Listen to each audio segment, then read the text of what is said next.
afternoon, everyone. Today we are going to talk about relationship between language and also society.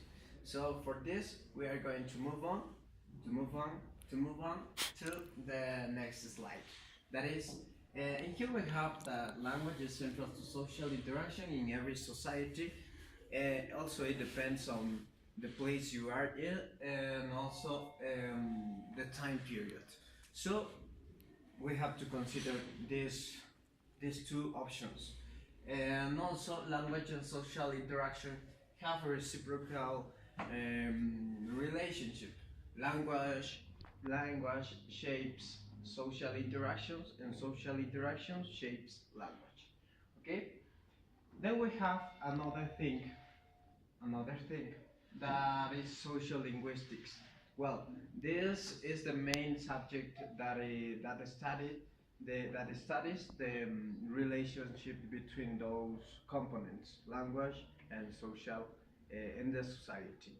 And here we have well, that make us to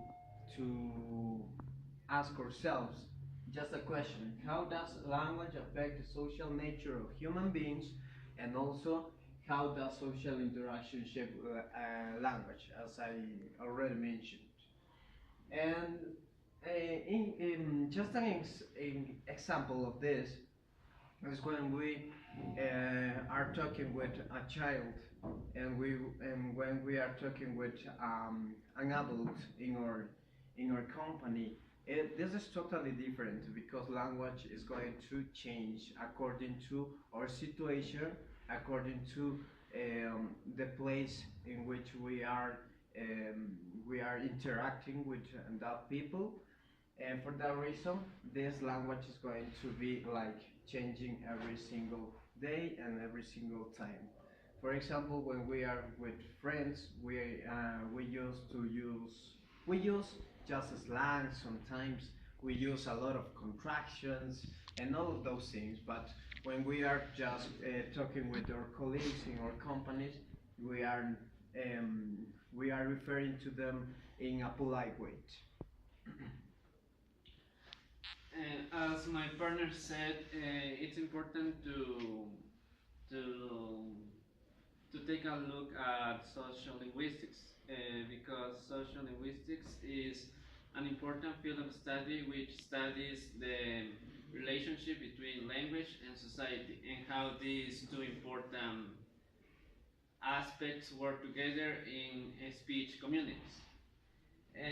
One thing that we need to point out is that the way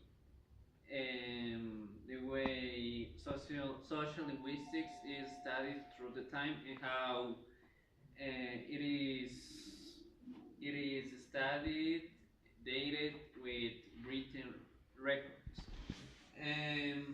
For example, social linguists record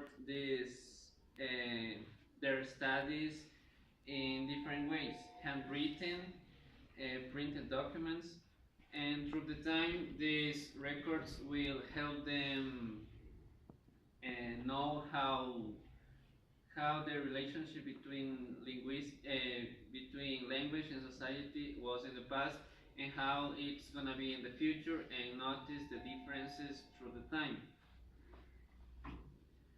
Also, we need to point out that sociolinguistics also studies dialects, which a dialect is the regional, social or ethnic variation of a language. For example, let's talk about the United States. We know that in the United States, it's English, the language that it's spoken. But inside that country, we need to mention that there are different dialects. For example, the dialect of a person who lives in the north is different from the dialect of a person who lives in the south, and it can differ according to the place or region you live in. And finally, we have to mention that in order to notice the relationship between language and society, we have to mention some characteristics that we can find among speech communities. First, people who live, members of speech communities, they speak the same language or dialect.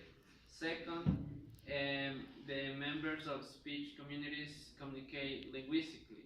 It means that they use the language in order to communicate. And the members of speech communities must interact linguistically with each other, with other members of the same speech community. And finally, we have that the members of speech communities may share similar attitudes toward linguistic norms. It means that since they have the same language, they are gonna behave and use the same norms that their language has. And thank you. This was our presentation about the relationship between language and society.